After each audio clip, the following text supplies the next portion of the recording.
साधना पथ पर आगे बढ़ते समय अनेक व्यक्तियों का मूक मार्गदर्शन है, वह भी काम करने वाला बन जाता है। बोलने वाले ही नहीं, अनेकों बार मौन रहने वाले और कम शब्दों में बोलने वाले व्यक्तित्व है, वह हमारे जीवन को ज़्यादा प्रभावित करने वाले बन जाते हैं। कम बोलने वाले और समय पर बोलने वालों को लोग भले ही अहंकारी व्यक्ति के रूप में समझना प्रारंभ कर देते हैं, क्योंकि उनका जो ध्यान होता है वह केवल बाहर की ओर ही होता है। अंतःकरण की ओर उनका ध्यान कदापि नहीं जाता है।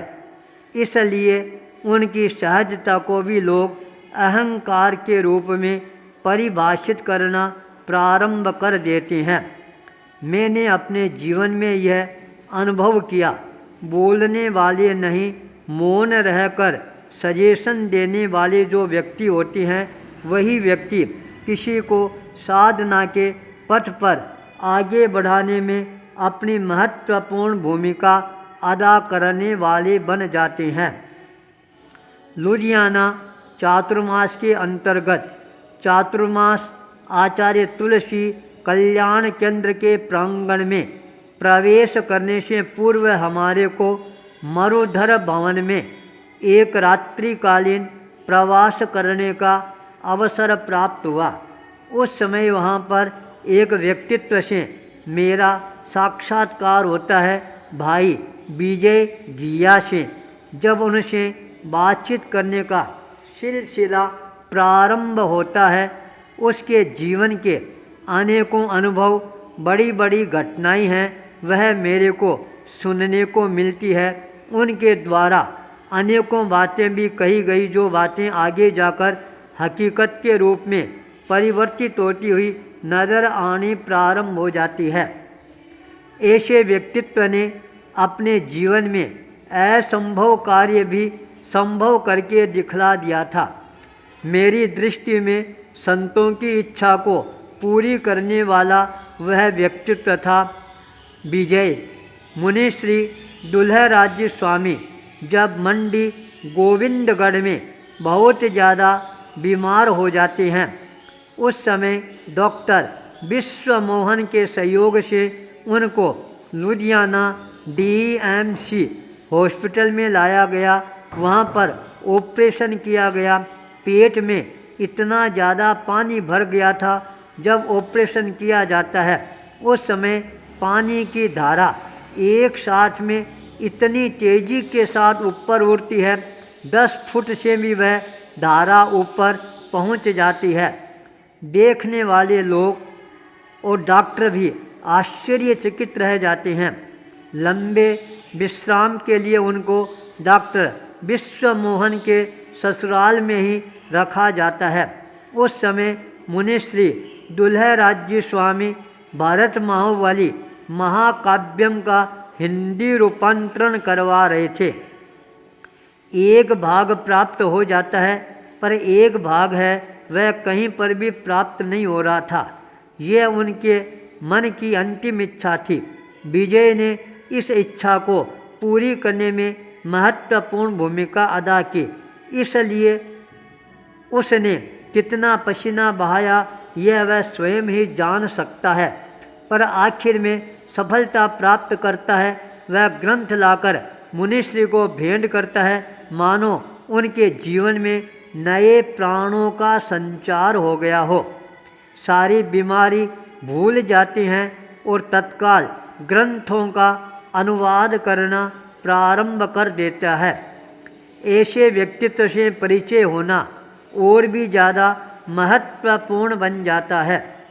समय समय पर वह अपनी बात को ऊपर से ऊपर तक पहुंचाने में भी देरी नहीं लगाता है। ज्योतिष पर भी उसका बहुत बड़ा विश्वास है और एक ज्योतिषी उसका बहुत ज़्यादा विश्वासी है। उसके आधार पर जो भी बात जिसको कहनी होती है, वह स्पष्टता के साथ जाकर कहने में भी कोई प्रकार का संकोच नहीं करता है। मैंने भी जब अपने साधना के बारे में उसको बताया तब उसने मेरे को कहा था कि एक बार उस पंडित से आपको अवश्य ही परिचय करवा दूंगा, आपके दर्शन करा दूंगा, आप उनसे बातचीत करना, आपकी साधना में वह बहुत ही महत्वपूर्ण भूमिका अदा करने वाला व्यक्तित्व बन सकता है। मैंने सहजता से कहा, ठीक है, जब समय हो उस समय अवश्य ही ध्यान रखना। पर कुछ कारणों से वह चाहते हुए भी उस व्यक्तित्व को हमारे पास में नहीं ला सके, पर मेरे मन में उनके प्रति बहुत ज़्यादा श्रद्धा के भाव है। वो अपने आप ही जागृत होने प्रारंभ हो जाते हैं, जो आज भी मेरे मन में उनके प्रति उतने ही ज़्यादा श्रद्धा को जागृत करता जा रहा है। जब मैंने साधना के पथ पर आगे बढ़ने का संकल्प अच्छी तरह से अभिव्यक्त करना प्रारंभ कर दिया, उस समय मेरे को यह अनुभव हुआ, इस तरह के व्यक्तित्व यदि साधनाशील व्यक्ति के जीवन में प्रवेश करते हैं, जो उनकी साधना में ऐसे व्यक्तित्व महान और महत्वपूर्ण भूमिका अदा कर सकते हैं। आज भी भाई विजय के प्रति मेरे मन में वही श्रद्धा है और मैं अपने साधना में गतिशील बनाने में भाई विजय घिया का भी बहुत बड़ा महत्वपूर्ण योगदान मान रहा हूँ। मेरी यात्रा मेरे लिए और भी ज़्यादा महत्वपूर्ण बनती जा रही है, जो आगे जाकर मेरे को और भी नई नई उपलब्धियों के साथ यह यात्रा साधना की दृष्टि से और ज़्यादा महत्वपूर्ण बनाने वाली बन सकती है। विजय घिया का संपर्क है वह एक बार होता है, उसके पश्चात कुछ कारणों से वह निकट आना बंद कर देता है, पर अचानक एक घटना चक्र ऐसा घूमता है। संवत्सरी के पश्चात पूरा मरुधर परिवार सेवा दर्शन उपासना करने के लिए आता है। उस समय भाई विजय भी अनमने मन से आकर बैठ जाता है। जब मैंने अपनी विचारधाराएं प्रस्तुत करनी प्रारंभ की, उन विचारधाराओं से वह अपने आप को प्रभावित अनुभव करना प्रारंभ कर देता है। उसके मन में कुछ मेरे साथी संतों के कारण गलतफहमियां पैदा हो गई थी, पर मेरे प्रति उसके मन के अंदर कोई भी प्रकार की अश्रद्धा की भावना नहीं थी। वह अपने मन में अंतःकरण में हमेशा यही भावना बाता था, मुनिश्री साधना के पथ को और ज़्यादा गहराई के साथ प्रशस्त करे, यही उसके मन में मंगल भावना रहती थी।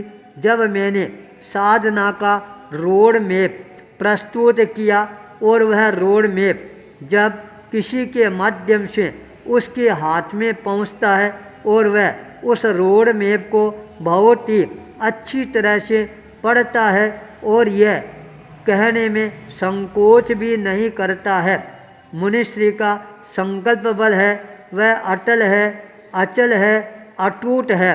वो अब रुकने वाले नहीं हैं, झुकने वाले नहीं हैं। जो संकल्प कर लिया है उस संकल्प शक्ति के साथ अब आगे से आगे गतिशील है, बनते ही रहेंगे। जब वह अंतिम बार मेरे पास में आता है, केवल हाथ जोड़ता है, एक शब्द बोलता है, आप अवश्य ही साधना के पथ को प्रशस्त करने के लिए आगे बढ़ रही हैं, पर आप सजगता के साथ अपनी साधना को आगे बढ़ाते रहना। यह शब्द आज भी मेरे कानों के अंदर हर क्षण गुंजायमान बने हुए रहते हैं। साधना के पथ पर आगे बढ़ना है, सजगता के साथ आगे बढ़ना है। मेरे कानों में वही स्वर 24 घंटा गुंजायमान बने हुए रहते हैं, साधना साधना साधना।